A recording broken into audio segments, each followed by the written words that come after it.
Hello and welcome to It's Personal, brought to you by Gundersen Health System. Coming up, we all know that nurses play an important role in healthcare, but that role is evolving and changing a lot. And the need for nurses is growing too. We'll explain. Also, the Gundersen Sparta Clinic is changing locations and consolidating services. You'll find out what that means. And a bit later, allergy season, yes, it's upon us again. Some advice on how you can deal with those pesky, watery eyes. All next on It's Personal, brought to you by Gundersen Health System.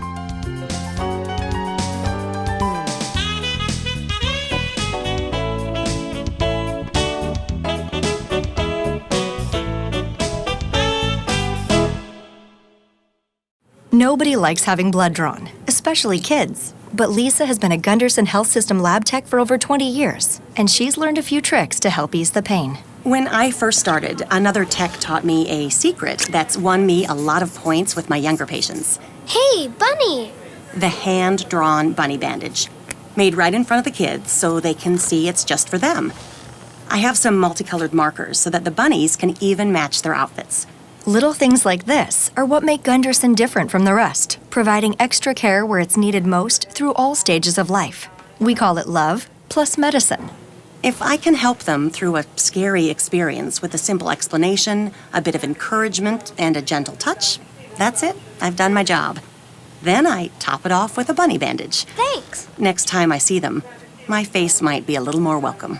Learn more about Gundersen hospitals, clinics, and specialty services at gundersenhealth.org. Gundersen, where caring meets excellence.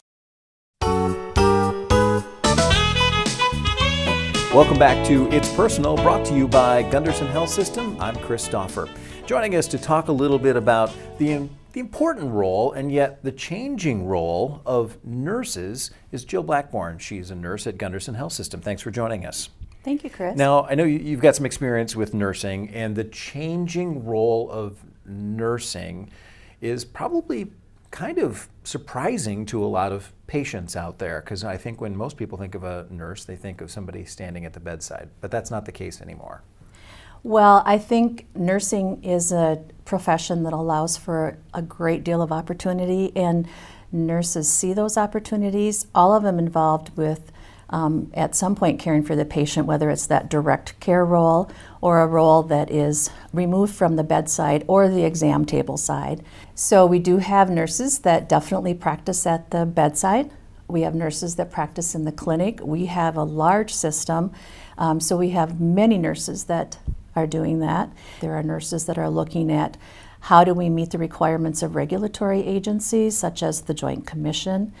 We have care coordinators, and we have nurses that support many functions in the organization. And so I agree with you that though there are definitely roles for nurses at the bedside, and a lot of nurses are privileged to do that work, there is also the work for nurses in supporting those nurses at the bedside. Those nurses a lot of times are really the liaison, though, between that fantastic medical care, the doctor, the CNA, you even mentioned care coordination, that nurses are taking on that role. And that's kind of the role that they're taking on even at the bedside. But talk about, if you can, maybe the specific role of care coordination and sort of where maybe that's changed over the years. Well, I would say that the role of the nurse in general is to help coordinate the care of the patient. So those that are at the bedside, those that are in the clinic are helping with that. They are that link to all those other interprofessional colleagues in helping to support and coordinate the care of the patient. We do, though, at Gundersen also have the role of the actual care coordinator, and those nurses are nurses who can really help the patient navigate our system and help them understand how they can find the resources they need, who they can call when they need to talk to them. Sometimes it's that care coordinator that is reaching out to them, chatting with them about, what do you need, how can I help, and making sure that they have the resources in place to meet their needs where they are at. We're talking with Jill Blackbourn, Department of Nursing, Gundersen Health System. A nurse, how many years, Jill? 30 years this August. 30 years this August. You've seen some change in the profession. Talk about that change. I think we have come to a point where all of us appreciate the interprofessional collegiality of healthcare. I think there's a lot more awareness about the bigger picture. We've looked at things like the Institute of Medicine report that talks about nursing being present at many tables in an organization so that they're part of change and part of helping to make decisions that inform healthcare. Nurses have really been empowered more than ever. I would say nurses have been empowered more than ever. We have at Gundersen, we have a strong nursing council structure where nurses at the bedside, in the clinics, have the opportunity to sit at a counselor level and provide the voice of their colleagues at a table where it's listened to and acted upon, and the decisions are made by the nurse who is actually practicing at the bedside. So we have informed decisions that are not made by executives or others, leaders sitting in a room and making decisions for nursing. It's truly the nurses that are helping to inform the decisions based on current practice. What would be your advice to a young person getting into nursing today? Good choice? If you ask me personally, I'd say it's the best choice I ever made for a career.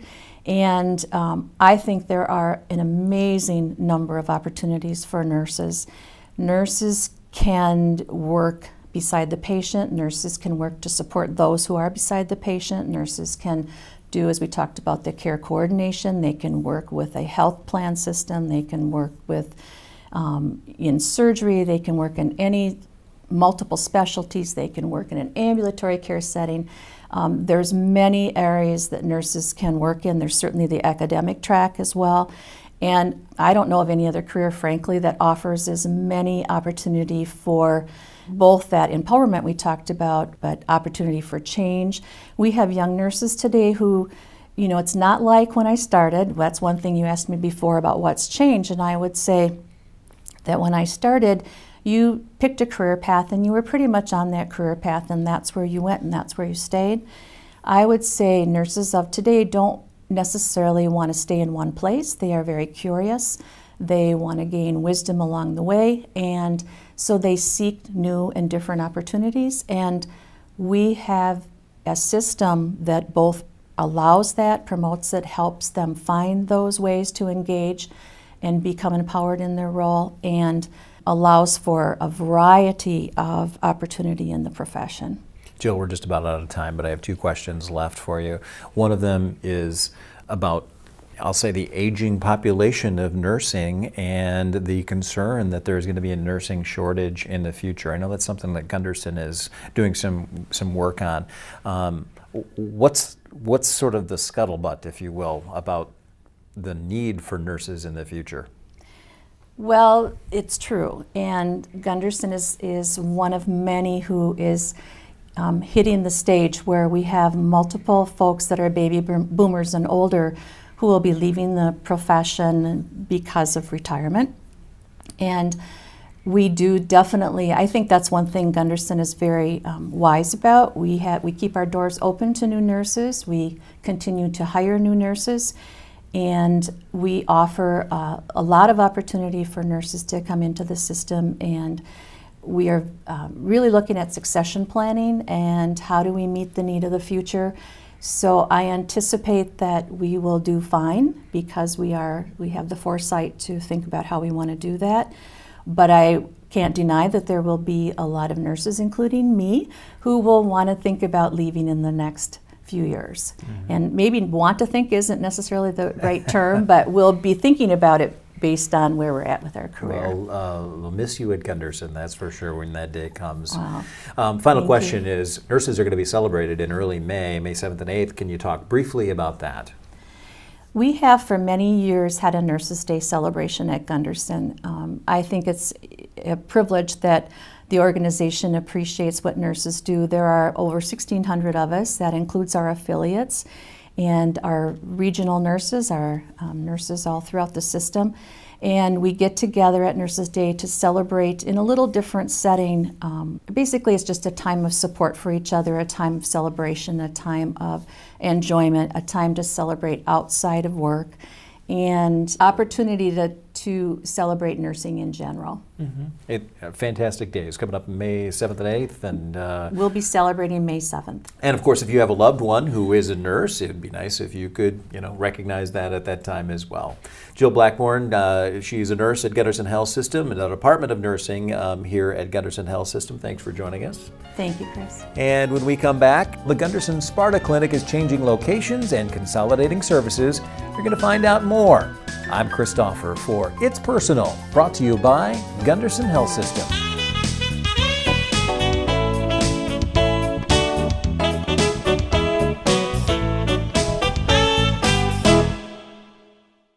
Are you confused by all the talk about the healthcare marketplace and insurance exchanges?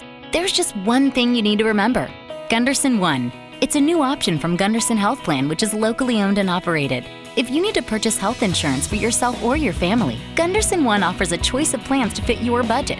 To learn more or to enroll, visit gundersen1.org or call the Gundersen Health Plan Enrollment Center at 608-775-8092. That's 608-775-8092.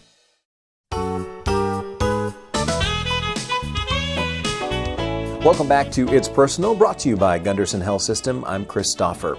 Well, Sparta is going to be getting a new clinic sometime in 2016. Joining us now to talk more about that endeavor is Dr. Michael Pace. He's family medicine at the Sparta Clinic. Thanks for joining us.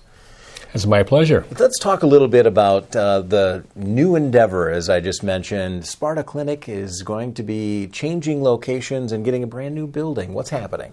Well, we're very excited about this at the Sparta Gundersen Clinic. This is something that's been in the planning stages for the past few years, and we are in the process now of doing planning for a new clinic building, which will be located on Highway 16 in the vicinity of the Lopez Dental Office and the Union National Bank branch. And this will be a modern, up-to-date, green, environmentally friendly facility that is going to provide state-of-the-art medical care for our patients. Well, we want to talk about that because I know at the current clinic there has been, you guys have done a lot in that space. I think you mentioned that it's been utilized since like 1979. Yes, I believe that's when the clinic first opened here, when it used to be the Sparta Clinic, and we joined the Sparta Gundersen Clinic about 22 years ago, and we joined the Gundersen system about 22 years ago. And so we have a facility that is a bit landlocked as far as doing any kind of expansion, and we are really crowded for space. Mm-hmm. Yeah, and patients keep coming in, and patients have certain needs. And one of the things that I know staff has been frustrated, let alone patients have been frustrated with in this current space is maybe just some of the accessibility. Can you talk about that a little bit? Well, parking is an issue, but once you get inside the building just simply isn't big enough. It's been designed for standards of 35 to 40 years ago, and just getting, for example, wheelchair patients in a room, is really a struggle getting them in and getting them out. And it's also just, space for our staff and space for the physicians. We have a significant outreach program where the specialist from La Crosse and the general surgeon, Dr. Tim Minus from Toma, comes over and outreach, and we have other outreach providers, and we just simply have no room for them, and really no.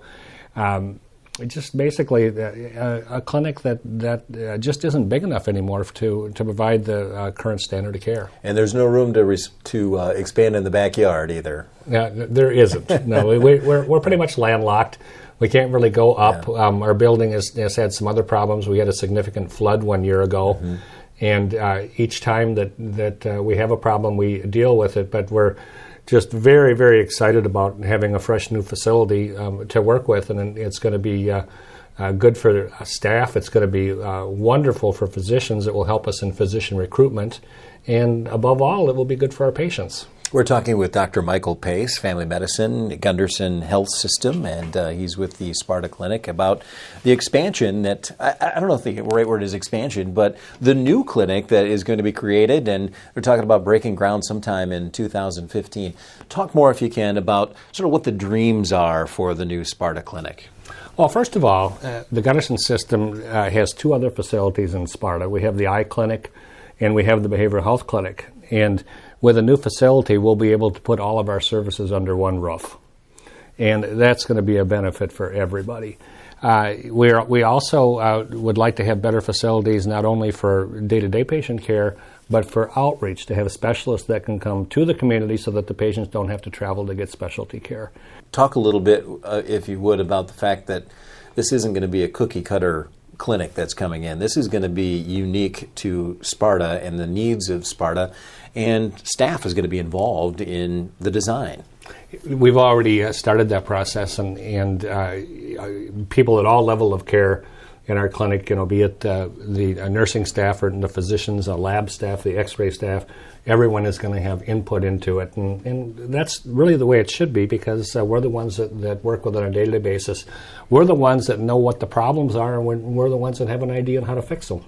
Talk a little bit more about how big it is to have new staff come into a modern facility that you'll have at late 2016, it sounds like. Being a primary care physician in a rural area is almost a dinosaur type thing. As you've probably read in the newspaper, to get people to come into rural areas and provide primary care for patients is just a real problem. And one of the things that seems to attract new physicians is the facility, its working conditions. And people are interested in what their working conditions are going to be. And a new clinic is just a real magnet for improving people that come around to look in, inquire into the nature of the practice and to perhaps join the practice. For recruitment, this should be just a very good thing. Yeah, the design, the groundbreaking, how is that going to be rolling out over several months here? It's my understanding that the plans now have board approval, which is the first step, and the second step is going to be to work on the exact details. And the plans that have been explained to me are to get going on this, and now that it's been approved, to go ahead and to make it happen. And it appears that groundbreaking may be as soon as this fall, and the clinic could be finished as early as 2016. We're talking with Dr. Michael Pace, Gundersen Health System, Family Medicine, Sparta Clinic. You've been a practicing physician in the Sparta area, I believe you said, for over 30 years. How does this make you feel? It makes me feel great. This is something that is going to be so good for not only the people that work at the Sparta Gundersen Clinic, but for everyone in the area. And it's going to be great for the Gundersen system, and it is just as positive a thing as I can think of. Having been in this community for so many years, this has to be not only good for the community, good for your neighbors, good for people. Your kids grew up here. Having a new clinic facility is a real benefit and a real boon for a small town. And I guess I've been here for over 31 years now, and I've aged, and my patients have aged, and the community has aged. We do have a fairly good-sized influx of younger patients, but as one gets older, if you can get good medical care without traveling, that's always a good thing. And to be able to provide good medical care in a state-of-the-art facility is just going to be a great benefit, particularly for the elderly patients, but for other people too. And a better facility will just give us just a better opportunity to serve the community. Great opportunity for the community. That's the message here, I think, with this new clinic coming in. And again, we're looking at sometime in 2016, new doors will be opened. And again, you talked about the location out by the Lopez Dental Clinic, and new location, great accessibility out there, and all services kind of combined into one area. Sounds like a win for a lot of people. That sums it up very nicely. All right. Dr. Pace, thanks for joining us. And if you'd like more information about the new Sparta Clinic, and even if you'd like to get involved in some way, you can go to the Gundersen Health System website. That's gundersenhealth.org. Coming up next, allergy season is here. Find out what you can do to clear those watery eyes this spring. I'm Christopher for It's Personal, brought to you by Gundersen Health System.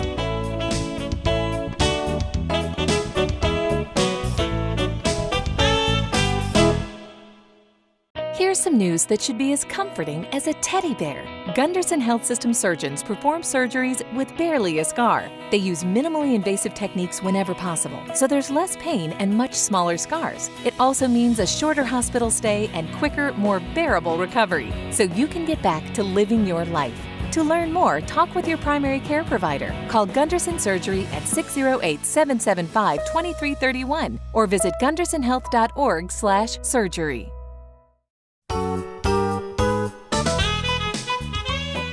Welcome back to It's Personal, brought to you by Gundersen Health System. I'm Christopher. It's that time of the year. The trees are out, the bushes are out, and the grass is coming up out of the ground right now. Joining us to talk about allergies is Todd Mahr, Dr. Todd Mahr from Gundersen Health System. Thanks for joining us. My pleasure. It happens every year. How do you prepare for it? Yeah, it's great. It's an allergist dream. we love having it every year, but it's not going to go away anytime soon. And the timing of this is perfect. The tree pollen counts are just starting out. We always get a little bit early stuff in spring where we get really warm in kind of March, and people say, oh, it's spring allergies, and it's really pollen blown on the wind coming up from the south. And that sensitizes the people. And then when we have our trees starting to bud out, and you can see that. The maples are already finishing off, birch are beginning, and people are starting to get miserable. And spring allergies, as you mentioned, trees are usually what we say April, May. Grass is May, June in our area. Ragweed is in the fall. Molds start once the temperature stays above 50 degrees.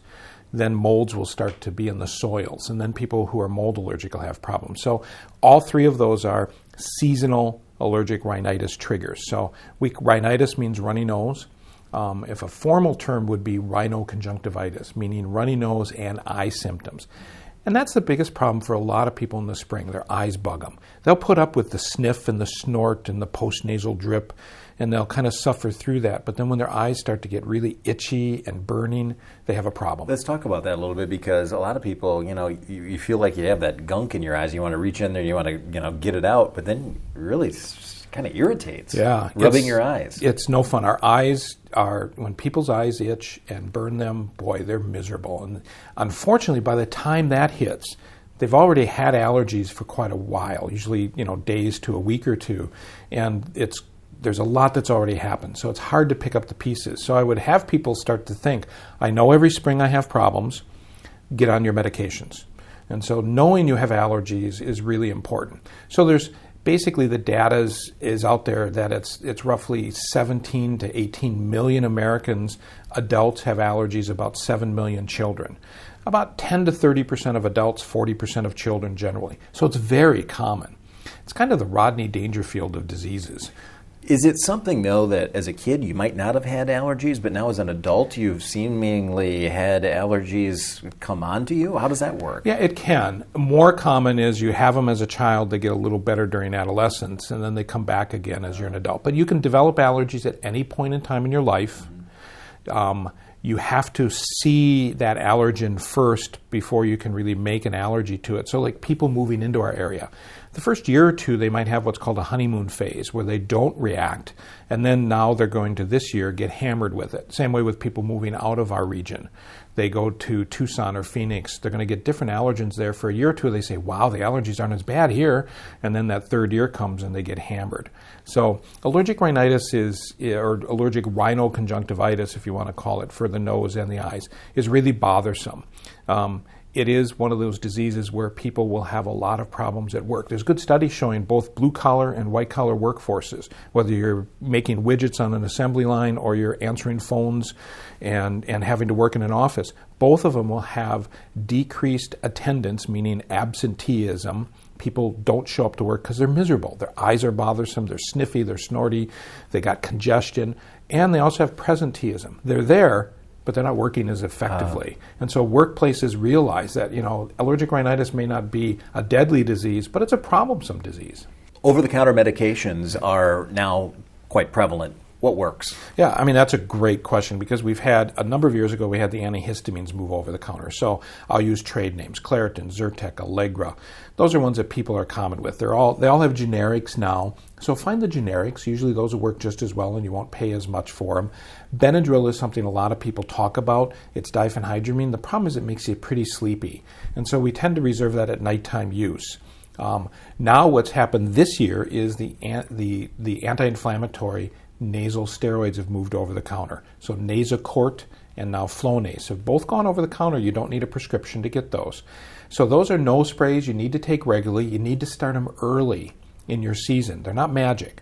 If you've been 2 weeks of misery, boy, that's a lot of water over the dam to try and help out. So if you know you have seasonal allergic rhinitis, start early and get on those medications regularly. Ideally, see your provider and talk to them. There might be some other prescription medications that are available. There's a prescription nasal spray that has 2 drugs in one that we're using a lot. There's also an anti-leukotriene that can be used. And then ultimately we can talk about allergy immunotherapy. That's allergy shots, which has been around for over 100 years, and then new this year are these tablets that can desensitize you. We have them available for grass and for ragweed. So right now we're starting people on ragweed for the fall because you have to start 12 weeks before. So it's too late to get started on something for the grass season in the form of that immunotherapy. We can always start people on allergy immunotherapy, the shot form, at any point in time. We're talking with Dr. Todd Mahr, pediatric allergist, Gundersen Health System.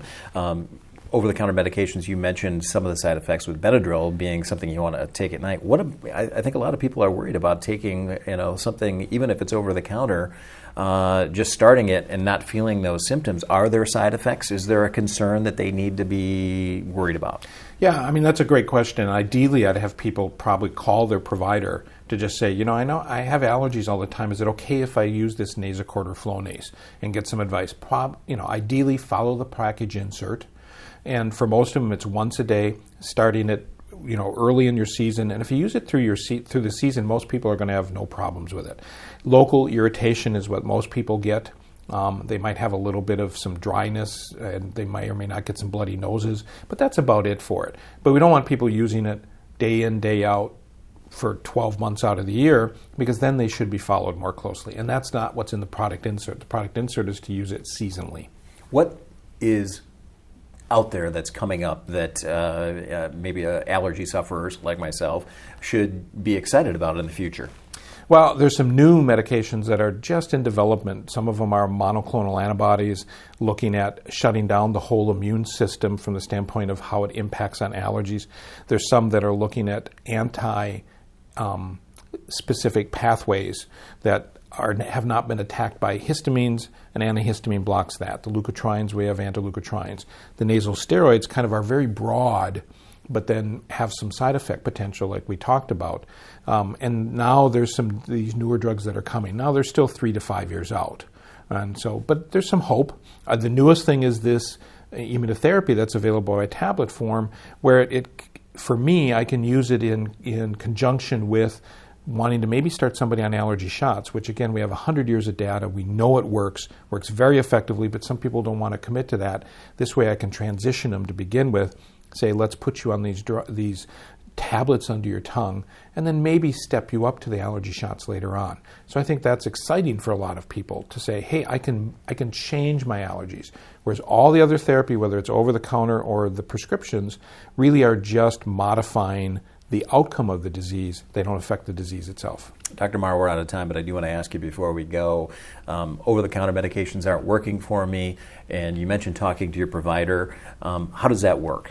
Well, it'd be probably being seen, make sure you don't have anything else going on. So calling up, getting an appointment with your provider, make sure you don't have a sinus infection, something else going on that may have the allergies might have set you up for.